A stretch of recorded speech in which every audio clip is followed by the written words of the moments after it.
Hoy entramos al mundo de los dípteros, los insectos maestros del aire. Los dípteros son insectos de dos alas. Este diseño aerodinámico les permite un vuelo rápido, preciso, ideal para picar, escapar y transmitir enfermedades. Para entender este grupo, empezamos con los dípteros hematófagos, expertos en alimentarse con sangre. En la familia Culicidae encontramos el Aedes albopictus, el tigre asiático, mosquito pequeño, negro, con patas anilladas y una línea blanca dorsal, originario de Asia que hoy coloniza casi todo el mundo. En la familia Culicidae encontramos el Aedes albopictus, el tigre asiático, mosquito pequeño, negro, con patas anilladas y una línea blanca dorsal, originario de Asia que hoy coloniza casi todo el mundo. Por otro lado, tenemos a Culex, que este presenta más de 3.500 especies y tiene un aspecto más discreto, tonos marrones, cabeza globosa, con grandes ojos y una probóscide recta que iguala la longitud de la cabeza y el tórax. En ambos, las hembras se alimentan guiándose por el CO2, por sangre, mientras que los machos, con antenas plumosas, solo consumen néctar. Por otro lado, tenemos a Culex. El ciclo de vida de Aedes albopictus y Culex es holometábolo, pero cada uno lo vive a su manera. Aedes albopictus coloca sus huevos en las paredes de recipientes que pueden sobrevivir meses e incluso años, esperando agua fresca adecuada para eclosionar. Gracias a su dipausa, en cambio Culex deposita sus huevos directamente sobre aguas estancadas, formando pequeñas balsas flotantes que eclosionan en 1 o 2 días. Ambos mosquitos atraviesan estadios larvales acuáticos. Su desarrollo larval se completa en 7 días antes de transformarse en pupa. Los machos tienen una vida breve, mientras que las hembras pueden vivir meses y producir múltiples generaciones al año. Infestaciones y enfermedades que transmiten. Tanto Aedes albopictus como Culex son mosquitos altamente eficientes como vectores biológicos. Transmiten patógenos tanto por la vía horizontal como por la vía vertical. Dentro de los patógenos que transmiten se encuentran parásitos como Dirofilaria y mitis. Y lo que son virus, transmite una gran variedad y lista de lo que son arbovirus. En los signos clínicos, las picaduras de ambos producen prurito, eritema y dermatitis. Los signos sistémicos dependen del patógeno que los transmite. Por otro lado, para su diagnóstico se basa en su morfología y puede confirmarse mediante morfometría y PCR. En su epidemiología, Aedes albopictus salió de Asia y hoy está en más de 25 países. En Costa Rica ya está bien establecido en regiones húmedas del Caribe, Pacífico y zonas urbanas del Ghana. Por otro lado, Culex es clásico mosquito urbano, abundante en el Valle Central y en zonas periurbanas. Su población sube con el aumento de las lluvias. El tratamiento de las enfermedades transmitidas por estos mosquitos se basa principalmente en soporte, como hidratación, control de fiebre y dolor, así como el manejo de complicaciones neurológicas. También se puede aplicar antiparasitarios como ivermectina, albendazol cuando hay filariasis. En lo que es la prevención, esta es la herramienta más importante, como eliminar criaderos y aguas estancadas, así como aplicar larvicidas biológicos para cortar el ciclo en etapas acuáticas. Es importante saber que Culex es predominante nocturno, mientras que Aedes es más activo en el día. Ahora nos encontramos con tábanos. Los tábanos son pertenecientes de la familia Tabanidae. Son moscas grandes y robustas, cuyo tamaño puede variar desde la de una mosca doméstica hasta el tamaño de un colibrí. Su ciclo de vida es relativamente largo. Cada hembra deposita de 400 a 1.000 huevos sobre la vegetación cercana al agua. Sus larvas son blanquecinas y cilíndricas, viven en suelos húmedos y pueden tardar hasta 1 año en desarrollarse, ya que ellos pueden detener su desarrollo en dipausa. La fase pupal dura de 1 a 3 semanas. Las hembras viven varios meses, a diferencia de los machos. La infestación por tábano se reconoce por picaduras intensamente dolorosas, lo que causa sangrado, dermatitis y un marcado estrés en los animales.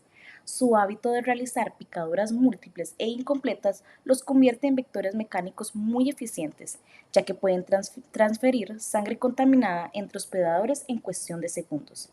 Esos insectos están implicados en la transmisión mecánica, por ejemplo, de Anaplasma, Bacillus anthracis, Francisella tularensis y algunos pueden transmitir algunos tripanosomas. En lo que es la epidemiología, los tábanos tienen una distribución cosmopolita. En Latinoamérica, más de 1.000 millones de bovinos y equinos están en riesgo. En Costa Rica, aunque no hay estudios de prevalencia, varias especies neotropicales están registradas en el país. Con los tábanos el tratamiento va directo al punto, proteger al animal.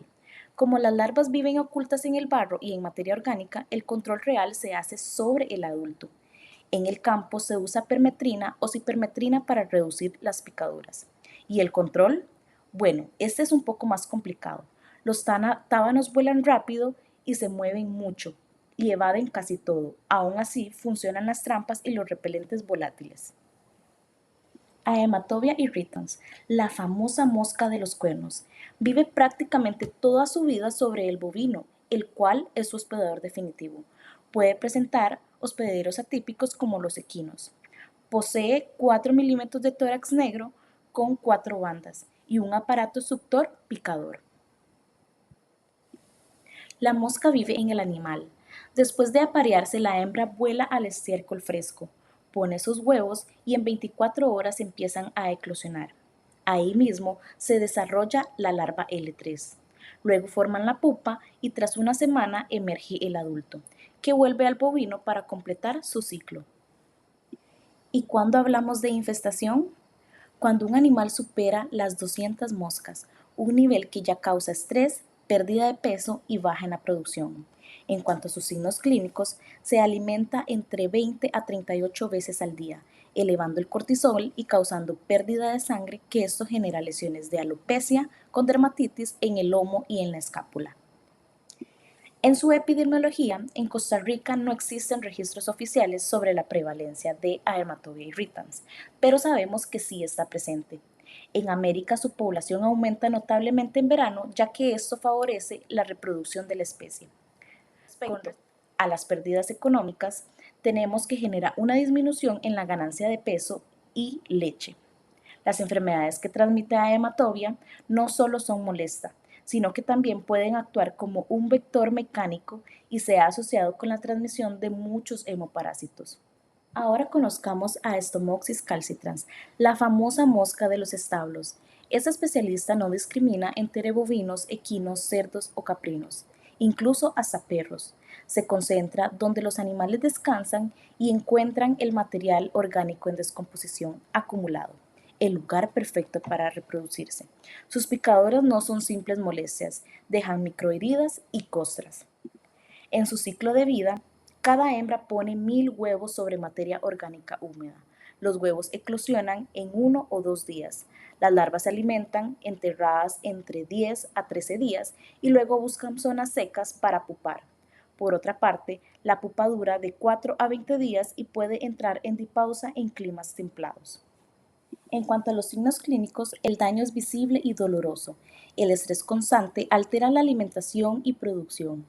Aunque Stomoxys calcitrans puede transmitir patógenos como anemia infecciosa equina, peste porcina africana, también bacterias como Anaplasma, Bacillus anthracis y enfermedades como Abronema y muchos más. Pero el daño también proviene de sus picaduras. A nivel de epidemiología, la mosca de los establos está distribuida casi en todo el mundo y prospera donde hay ganado y materia orgánica. En Costa Rica destaca en los rastrojos de piña. El impacto económico es enorme. Por ejemplo, en Estados Unidos causa más de 2.200 millones de dólares anuales en pérdida.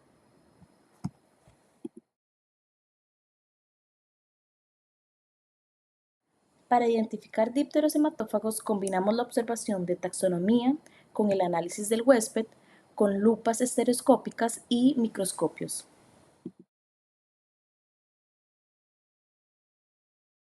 En la identificación de tábanos, estos se logran ver mediante su morfología: ojos grandes, iridescentes, antenas segmentadas, alas robustas y un cuerpo fuerte que delata al típico tábano hematófago.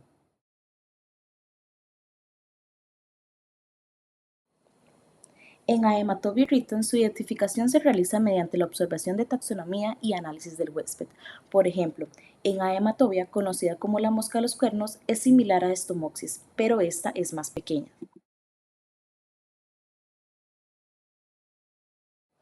Stomopsis calcitrans, la especie se distingue por las dos pistas morfológicas claves, el patrón de manchas en el abdomen y el ancho del frons en la cabeza.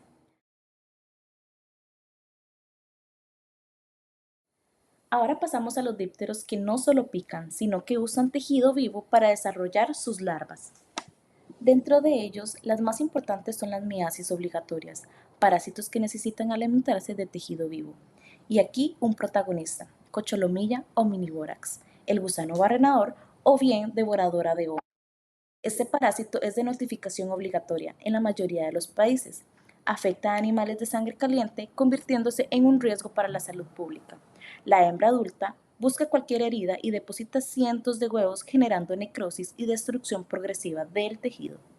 Su ciclo de vida progresa con una velocidad sorprendente cuando las condiciones son cálidas. Después de la cópula, la mosca hembra deposita huevecillos en una herida fresca, donde pronto emergen las larvas. La L1 inicia la limpación, pero en realidad son la L2 y la L3 que realmente barrenan, destruyendo el tejido vivo. Una vez completado su desarrollo, es la L3 la que abandona la herida, cae al suelo y se entierra para transformarse en pupa. Esta pupa surgirá una nueva mosca adulta. ¿Cómo reconocer una miasis por gusano barrenador antes de que sea demasiado tarde? Los animales presentan una herida que crece y duele. Hay supuración rojiza con olor fuerte, animal decaído y febril. Si avanza puede complicarse incluso a generar infecciones graves. En la epidemiología, en Costa Rica las zonas más afectadas suelen ser Alajuela y Punta Arenas, especialmente en bovinos y perros. Seguidamente tenemos a Heredia y San José. A nivel global, el foco es más fuerte, se extiende desde Panamá y todo el sur de América. En la toma de muestras, si hay sospechas, se debe contactar primeramente a Senasa. Las larvas se extraen desde lo más profundo de la herida, se conservan en alcohol de 70% en triplaje de embalaje y se envían a los laboratorios de Senasa. Luego se limpia y se trata la lesión. ¿Cómo se confirma una miasis por gusano barrenador? En el laboratorio todo inicia con la microscopía óptica. Los huevos muestran su sutura dorsal y el micropolio. Las larvas, sobre todo la L3, se reconocen fácilmente los troncos traqueales café pigmentados, el espiráculo posterior y las bandas de espinas de la cutícula. En cuanto al tratamiento, se utilizan larvicidas tópicos en spray. La ivermectina y doramicina se utilizan como profilácticos. Además, la cipermetrina tópica y los baños de inmersión y aspersión. Pero, ¿cómo evitamos que el gusano barrenador llegue a los animales? Cada vez que entra un animal nuevo se buscan signos de miasis. Además, mantener los corrales limpios sin materia orgánica permite una disminución significativa de la presencia de las moscas. Un programa contra ectoparásitos y murciélagos hematófagos es clave para controlar su ciclo. Dermatobia hominis, la famosa mosca de la piel, habita en las regiones tropicales y subtropicales de América Latina, generalmente por debajo de los 2000 metros sobre el nivel del mar. Su larva de tercer estadio tiene forma de pera y espiráculos posteriores profundos que parecen pequeñas concavidades. Dermatobia hominis tiene un truco único. Usa un insecto esclavo para llegar a su hospedador. La mosca adulta captura un insecto chupasangre, lo inmoviliza y deposita de 15 a 30 huevos en su abdomen. Este fenómeno, llamado foresis, convierte el insecto en un vehículo forético. Cuando el insecto se alimenta de sangre caliente, las larvas L3 de dermatobia penetran la piel por el agujero dejado. Las larvas crecen. Al alcanzar la madurez, la larva abandona al hospedador, cae al suelo, se entierra y pupan de 34 a 78 días, emergiendo como una nueva mosca adulta, lista para reiniciar el ciclo. En cuanto a los signos clínicos, las larvas L3 se instalan bajo la piel formando nódulos dolorosos en escápula, lomo y costados.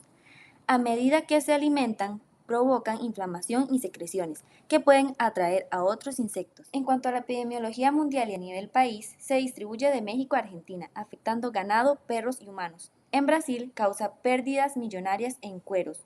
En Costa Rica las zonas de mayor riesgo son Limón y Punta Arenas, seguidas por Alajuela, Guanacaste con riesgo moderado y San José con bajo riesgo. Los casos en humanos también ocurren, especialmente en turistas que visitan regiones tropicales. Enfermedades que pueden transmitir o pérdidas económicas, las larvas de Dermatobiominis forman nódulos bajo la piel causando incomodidad y lesiones que pueden generar infecciones secundarias. Estas miasis afectan la ganancia de peso, disminuyendo la producción de leche y desvalorizan las pieles, provocando pérdidas económicas importantes para los productores. Ahora hablaremos de las miasis específicas. Son causadas por larvas que solo pueden desarrollarse en un hospedador y tejido concreto. No se conforman con cualquier herida. Cada especie tiene su preferencia, eligiendo cuidadosamente dónde crecer y completar el ciclo. Por eso conozcamos ahora a Oestrus ovis, la mosca a la nariz de ovejas y cabras. Ocasionalmente también afecta a perros o humanos. Los adultos parecen abejas robustas, miden de 10 a 12 milímetros y las hembras lanzan sus larvas directamente en las fosas nasales. Tienen un ciclo corto, directo y muy efectivo.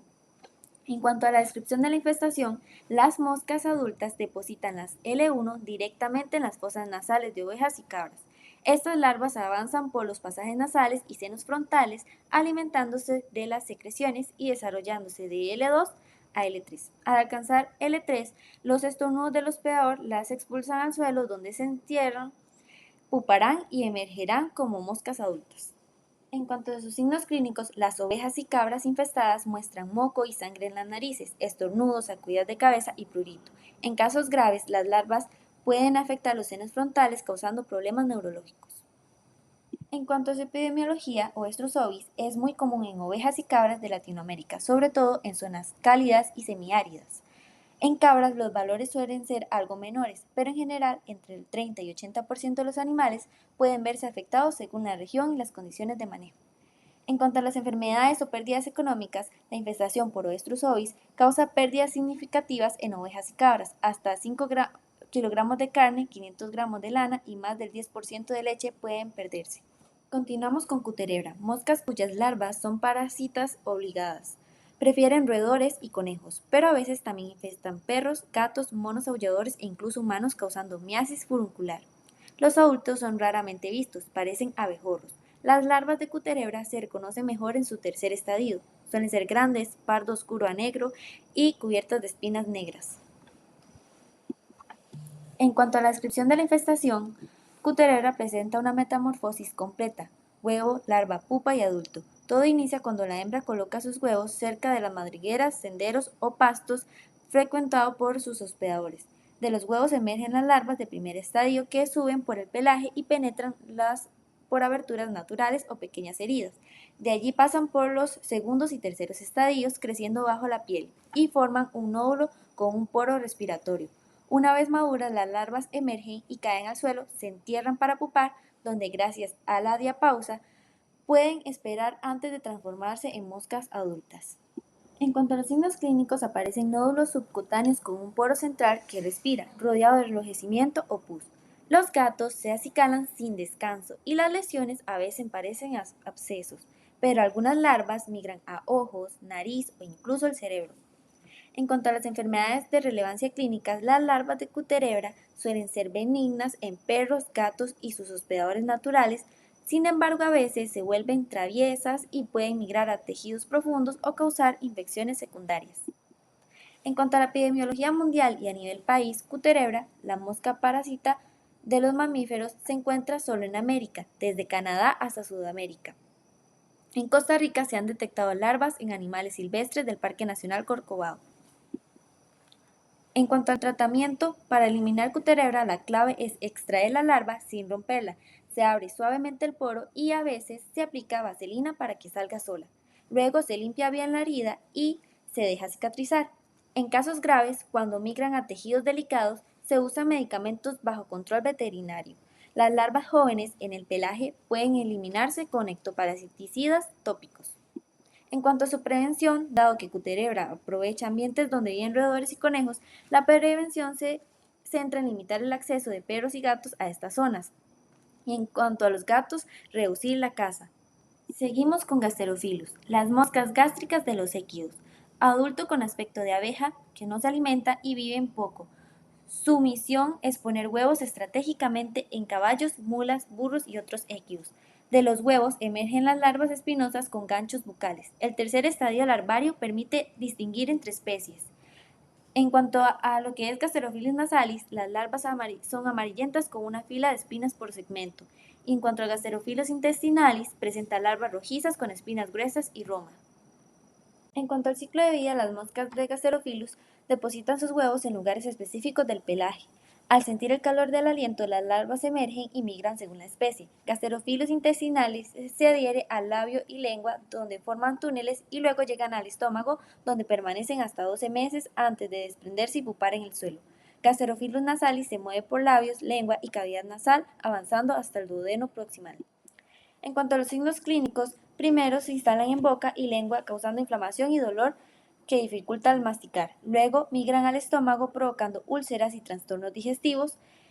Además, algunas especies avanzan al duodeno o al recto dejando su rastro de inflamación y alteración en el equilibrio intestinal. En cuanto a su epidemiología mundial y a nivel país, se encuentran en casi todo el mundo. Gasterophilus intestinalis y nasalis son los más comunes en América y normalmente completan un ciclo anual de acuerdo a su estacionalidad. En Costa Rica no hay estudios específicos, pero se sabe que puede afectar equinos y en casos raros otros animales, e incluso el humano. En cuanto a las enfermedades que puede transmitir o pérdidas económicas, la infestación de Gasterophilus en equinos suele ser subclínica, especialmente en burros, donde más del 96% están infectados sin mostrar síntomas. Miasis facultativas. Imagina larvas que normalmente comen lo que se encuentran en la naturaleza, pero que no dudan en aprovechar cualquier herida abierta para instalarse y alimentarse. Estas son las miasis facultativas. Entre ellas vamos a tener la mosca doméstica.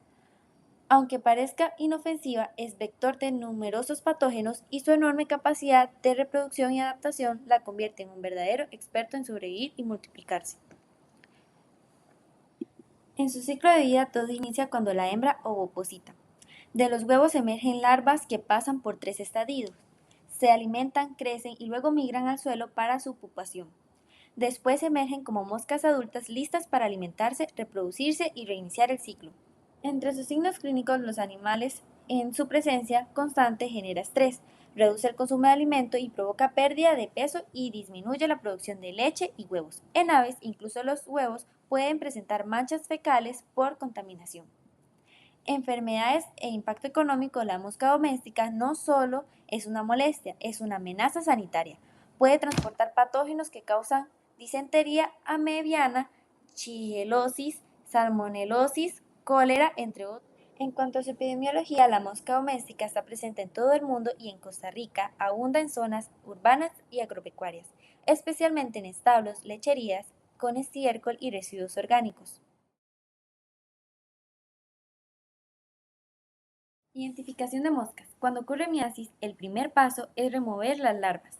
En las miasis furunculares se realiza oclusión o microcirugía. Y en miasis tipo gusanera, el lavado, inmovilización con vaselina y extracción con pinzas estériles. Las larvas deben conservarse en recipientes estériles, refrigeradas, fijadas en agua caliente o en etanol al 70 al 95%, para analizar estructuras como espiráculos, espinas y el esqueleto cefalofaringio. Para el procesamiento de la muestra, el protocolo consiste en observar primero la morfología general de la larva al estereoscopio y documentarla con fotografías. Luego se coloca en solución salina al 0,85% o en etanol al 70-95% si ya estaba fijada.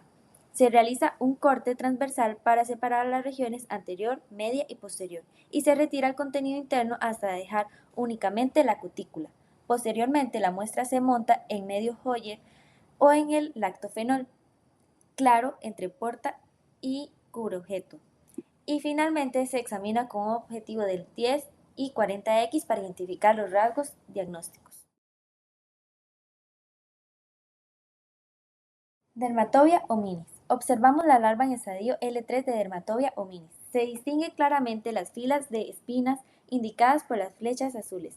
Los ganchos bucales se señalan con flechas verdes y su espiráculo está marcada con la flecha negra.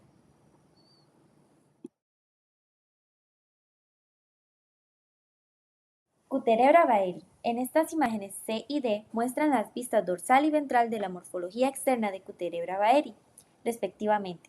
Sus espiráculos y las espinas cuticulares de Cuterebra baeri distribuidas uniformemente.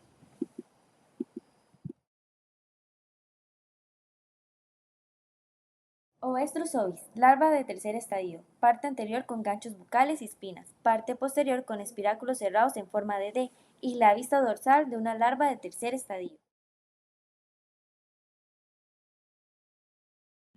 Gasterophilus, larvas L3. En la derecha, Gasterophilus nasalis muestra larvas amarillentas con una fila de espinas por segmento. A la izquierda, Gasterophilus intestinalis presenta larvas rojizas con espinas gruesas y romas. Musca doméstica. En musca doméstica, los espiráculos posteriores muestran peritrema completo, botón diferenciado y hendiduras sinuosas, las más destacables en su morfología. Aquí te presento diversos tratamientos contra los dípteros estudiados, como el de las moscas y los mosquitos, así como el control y la prevención de moscas y mosquitos. Entonces, cuando veas un insecto rondando, recuerda que detrás de él hay un ciclo sorprendente y un impacto sanitario enorme. Nos vemos hasta la próxima.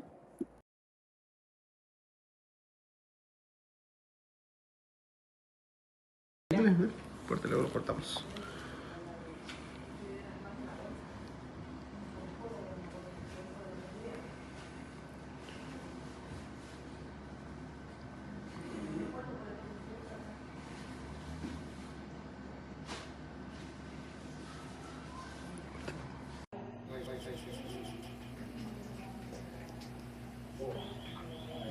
Sí, esa es.